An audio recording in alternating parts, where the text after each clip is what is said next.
2 முறை எம்பியான லுல்லு சிங் இம்முறையும் போட்டியிட்டார். இவர் அயோத்தியில் 5 முறை எம்எல்ஏவாகவும் இருந்துள்ளார். உயர்குடியான தாக்கூர் சமூகத்தை சேர்ந்த லுல்லு, சமாஜ்வாதி கட்சியின் தலித் வேட்பாளரான அவ்தேஷ் பிரசாந்திடம் 54,567 வாக்குகள் வித்தியாசத்தில் தோல்வியடைந்தார்.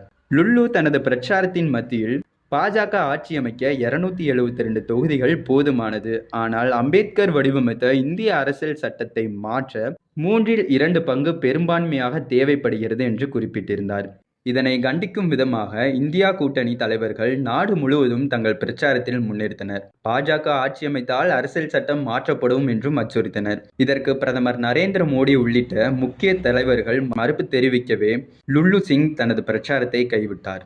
மேலும் 2019 உச்சநீதிமன்ற தீர்ப்புக்கு பிறகே ராமர் கோயில் கட்டி முடிக்கப்பட்டது.